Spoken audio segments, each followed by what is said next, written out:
In today's news, President wraps up trip to the United Kingdom to launch Maldives tourism promotion campaign. Maldives elected to the UN Commission on the Status of Women. And DNR launches national ID card printing and issuance service in Kafadalugattu.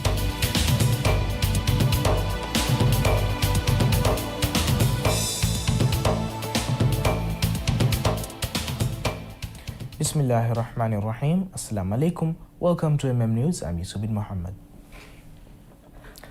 President Dr. Mohamed Moise has concluded his trip to Liverpool, United Kingdom, where he participated in the kick-off of a groundbreaking Maldives tourism promotion campaign in collaboration with Liverpool Football Club.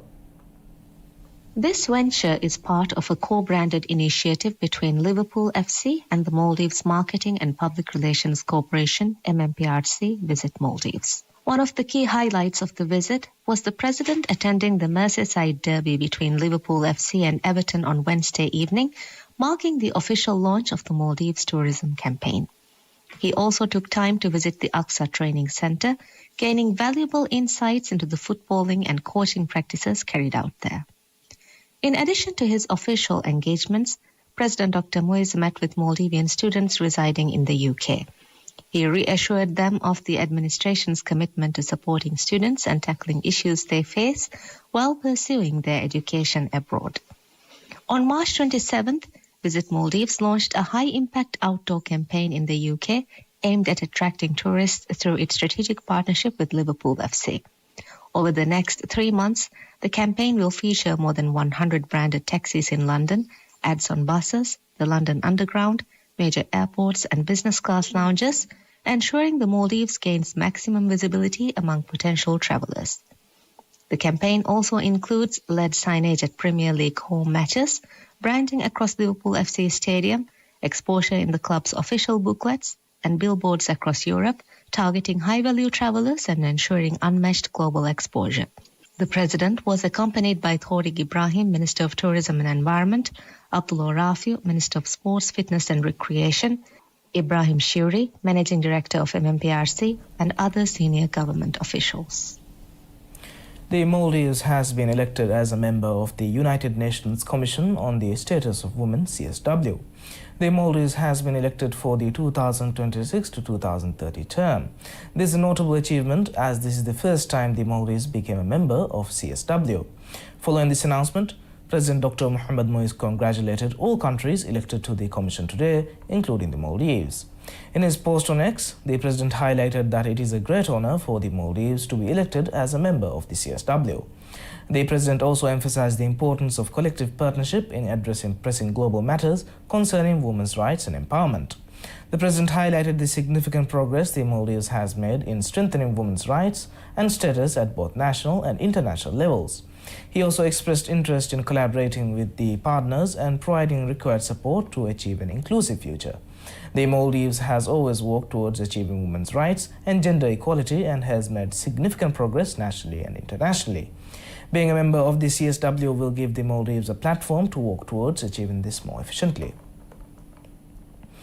President Dr. Mohamed Moise met with senior UK officials in Leeds on Thursday as part of his visit to the United Kingdom, engaging in high-level talks focused on expanding cooperation in key development areas.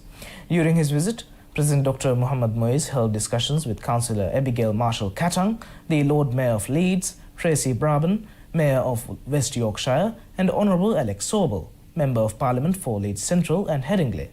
Senior representatives from various sectors in the city of Leeds also participated in the engagements. President Dr. Moise outlined his administration's strategic priorities, including accelerating the digitalization of public services across the Maldives and increasing the share of the digital economy to 15% of the GDP by 2030. He highlighted opportunities for collaboration on artificial intelligence and digital transformation and spoke on the government's Model City initiative, emphasizing the need for international partnerships and financial support to bring such projects to life. Healthcare featured prominently in the discussions, with President Dr. Moise expressing interest in leveraging Leeds' health technology expertise to strengthen telemedicine in the Maldives. He also addressed food security, underscoring efforts to boost local food production and reduce dependency on imports. In response, the Leeds delegation shared insights into the recent innovations in the food sector. Climate action was also another key focus. The President shared updates on the Maldives' large new-scale solar initiative, as well as efforts to safeguard coral reefs and natural ecosystems. He sought expertise in clean energy solutions, sustainable urban design, and low-carbon public transport systems for Mali City. Additional discussions included enhancing weather forecasting capabilities and strengthening early warning systems. Education and tourism were also explored as areas of cooperation.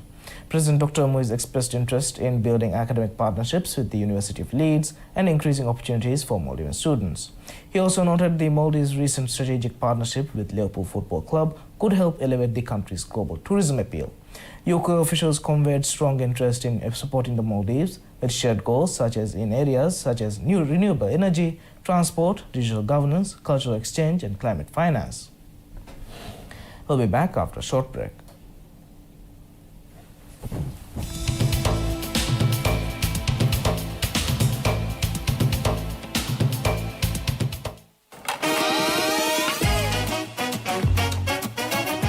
Ini kandam embe vimesan ero afta gahan nasiwari komme nasiwari engha sofia mihoma ken ramdomo ge nila kuriyada promotion adibuna 200 rupiya mati komme vyapareka kasaga bodite inam devare 520 rupiya 500 rupiya ebbar inam haddiha pas has kofi overa bonnan piri sikdu istihare kemagina waake onde kele february bihin april 20 insan fiha roda hadiya marangalu insan fiha roda hadiya promotion.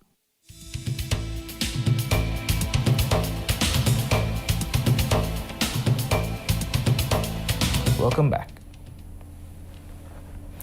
President Dr. Mohamed Moise has reinstated number 9 Rosemont Avenue, London, as the headquarters of the Maldivian Students Association UK, MSA UK.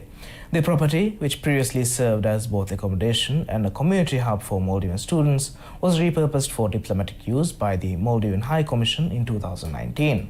As of Friday, it has returned to its original function as a student accommodation and hub registered under the MSA UK.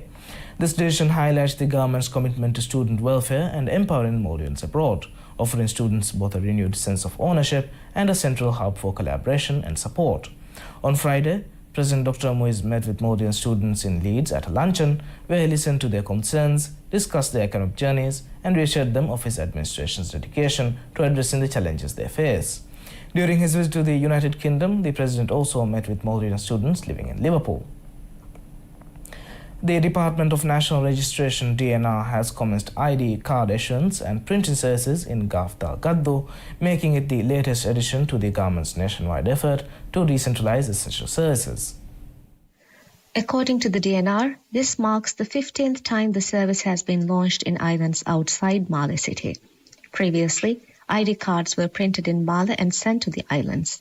With this new setup, Gaddu residents can now obtain their ID cards directly from within the island, reducing wait time and improving accessibility. Gaddu is the first island in Gaf Dalu atoll aside from the atoll's capital to receive this service. The expansion of ID card printing services began in September last year, starting with Gafu Alif Atoll Council and Gafu Alif Viligili Council. It was later extended to Dalu Kudahuadu and Ha Dalu Kurdufushi.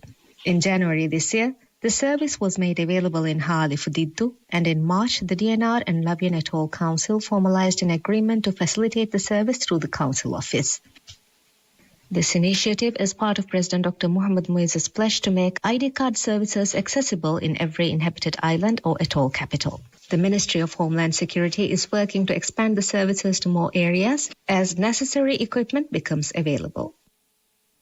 Speaker of Parliament Abdul Rahim Abdullah has arrived in Tashkent, Uzbekistan, to attend the 150th General Assembly of the Inter-Parliamentary Union, IPU, which is being held from April 5th to April 9th.